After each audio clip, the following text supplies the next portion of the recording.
Mike! I talk to you a minute. Do you know anything about this fellow, Chandler? What? Chandler. He's Rachel's uncle. Yeah, no, I don't know anything about him. All I know right now is that Hannah Cord testified in there that she actually saw Ann on the bluff before she died. You know what that means? Yeah. I've got an idea what it means to you. It's just that I saw this fella, Chandler, in the courthouse, and there's something about him. I've seen him someplace before. Well, all I can see right now is Dan standing there on the bluff. You mind if I talk to Rachel? Ellie, look, I don't care what anybody does right now, except for Hannah Cord.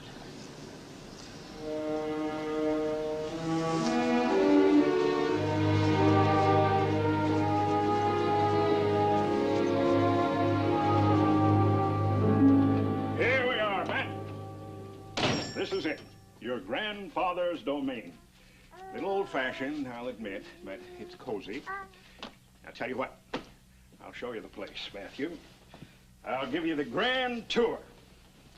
First of all, on our right, Mr. Carson's homemade dill pickles. Absolutely delectable. Won 3 blue ribbons at the county fair. What's that?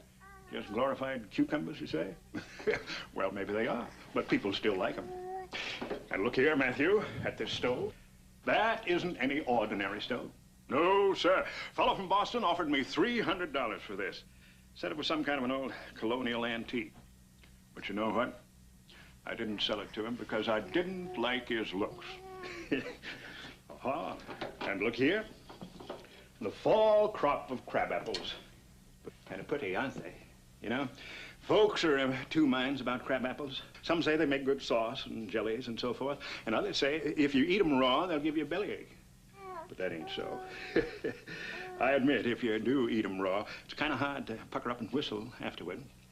Oh, but then, if you don't like crab apple straight, we've always got Mrs. Linden's homemade crab apple jelly. Isn't that lovely?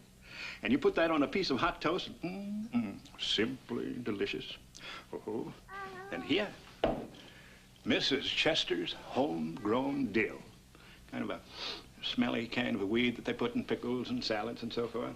Yeah, take a sniff. That's not your cup of tea. Well, I don't blame you.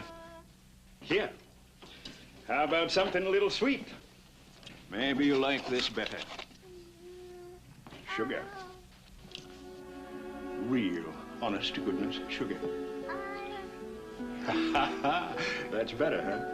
Matthew, don't tell Daddy about this. I'm afraid we just broke the rules.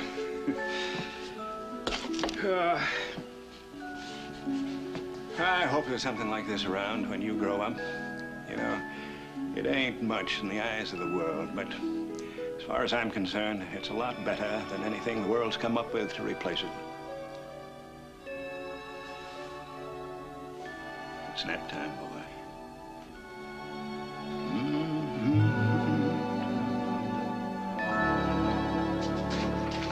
Rachel? I'm sorry. Gee whiz. Oh, I should have knocked. It's all right. Oh. Wow, what is this stuff anyway? Fleming's lotion. Well, I don't know what it's supposed to do, but I bet it gets the job done. Phew. Let me do that for you. You can't have you cutting your hand again. I didn't mean to startle you like that. Miss Choate said that I'd find you in here. Mr. Carson, I've told you everything I know about this Irish. Well, I know you have. I wanted to ask you about something else. What about?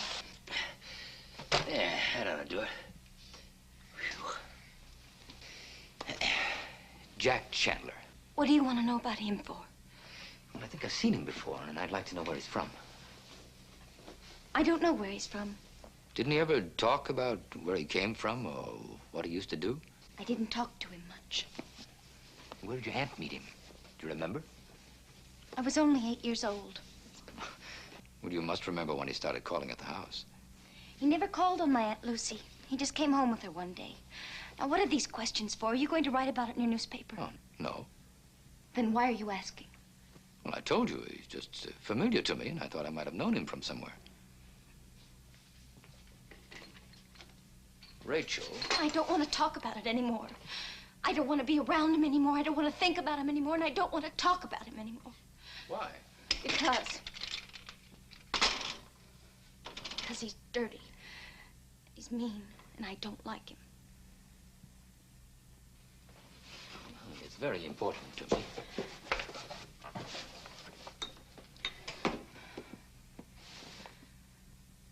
Mr. Carson, I was 8 years old when I went to live with my Aunt Lucy.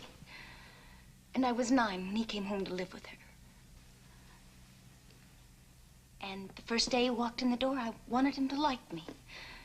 And I asked him if I could go out to the car and get a suitcase. And he said he didn't have one. And I said, why not? And he said it wasn't any of my concern, why not? From that day on, I just kept out of his way. I never asked him questions, and I never hung around to hear him talk with my Aunt Lucy. I really don't know anything.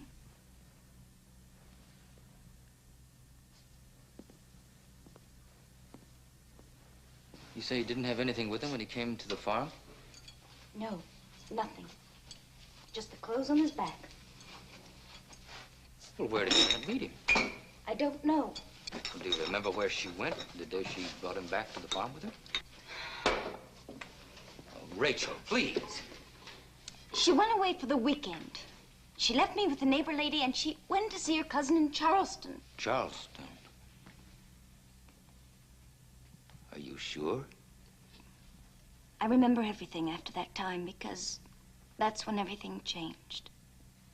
My Aunt Lucy used to be a lot of fun. We'd make up games with our chores. She'd sing a lot and laugh. Then she changed, and she got headaches. She complained about everything everybody did, and she didn't laugh anymore. It was almost as if she became old overnight. How did he handle the farm? What? Chandler, well, you know, what kind of a farmer was he? Well, I was 9 when he came, and I knew more about farming than he did. There was a well on the farm, and the first week he was there, it almost went dry. Then he never farmed before, did he? Oh, Mr. Carson, please. I've told you everything I know. Now I have to finish up here. He hurt you, didn't he? I have to go. Rachel! What did he do to you? What did Chandler do to you? Please, Mr. Carson. Rachel, tell me, did you really find Allison's bracelet, or did Chandler give it to you? I found it. I told you I found it. All right. All right. I'm sorry, Rachel.